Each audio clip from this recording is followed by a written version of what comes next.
We are all natural-born storytellers, whether you think of yourself that way or not.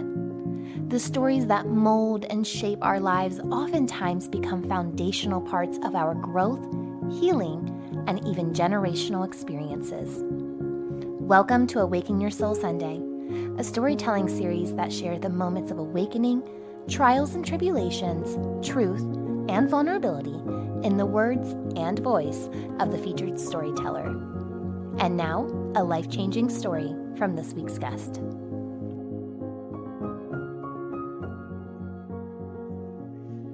I grew up in a Christian community just outside Washington, D.C., in a town called Woodbridge, Virginia.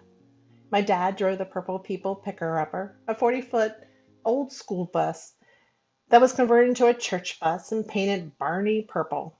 Every Sunday morning and Wednesday evening, Dad would drive the bus to pick up families, children, and elderly to bring them to church. Not only was Dad an extension of the church to keep the pulse of the community, he was also doing what he was called to do, to love on those who are in need. He was also involved as a Boy Scout leader. He was part of the community's JCs and on the PTA at our school. He was always there helping others. Being involved with the community was instilled in myself and my siblings growing up. Today, at almost 80, he is still involved helping others in need in Maryland and abroad. Loving on those in need was never an option to us, but it was a challenge.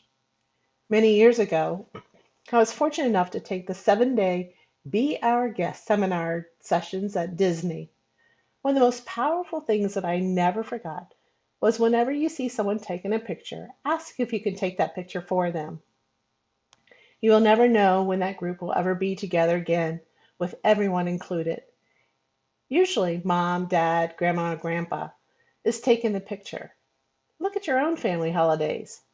Who is typically missing?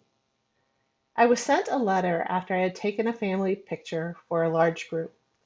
The family's young daughter, Rebecca, was terminally ill, and the whole extended family was granted a vacation from a Make-A-Wish Foundation.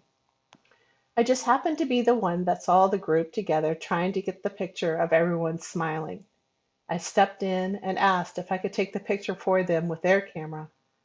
Come to find out, for the whole vacation, the picture that I took with the whole family was the only picture they had from their vacation where everyone was included. The parents of Rebecca wrote me thanking me for stepping up and for loving on their family. I've never really heard that term before. Their daughter died weeks after the picture was taken, and in the picture, she was the one with the biggest smile. In 2015, I was living in Louisville, Kentucky, working at a food bank when I noticed a spot on my shoulder where I had a basal cell carcinoma removed 2 years earlier, and it was back with a vengeance. I didn't have insurance. I knew no one in the area. So I called my dad, who was on the board at his hospital, for advice. Dad contacted his friend, dermatologist Dr. Howitt, to see if he would look at it. I drove 14 hours the next day from Kentucky to Maryland to meet with Dr. Howitt. It was the first time he had seen basal cell return in the same spot. He said 1 in 10 people have a reoccurrence. Oh, lucky me. He needed to do a biopsy on it. He said I had 2 choices, a quick biopsy or a more in-depth one at Johns Hopkins. He said if I was his daughter, he would send me to Johns Hopkins. I told him I would have to make payments since I didn't have the health care and I worked at a food bank. He told me no problem. I had the biopsy and then the results came back positive, which meant that I needed more minor surgery. But I had already driven back to Kentucky. So 2 weeks later, I drove back to Maryland to have the surgery done. When I was getting ready to leave after the surgery, he gave me the number of his college roommate in Louisville, who would be taking my case on. I thanked him. I walked out of the receptionist and she said I owed nothing. Nothing. Nothing at all. Not for the doctor's appointments, not for the biopsy, not for the surgery. I owed him nothing. My eyes were filled with tears, and I said, "How could that be so?" She said, "Dr. Huik gives back to his community a couple of times each week by not charging for services when people are in need, and that my visit with his colleague in Louisville would be at no charge either." Dr. Huik said that he learned the practice of giving back to his community from his father, who was a local pediatrician. I asked Dr. Huik, how could I ever repay his kindness and his generosity? He said was God had richly blessed him, and that all I needed to do was pay it forward. So when I got back to work at the food bank, a family came in who had just lost the wife and mother from cancer. Dad and the 3 little girls under 6 had no food, no electric, and were about to be evicted.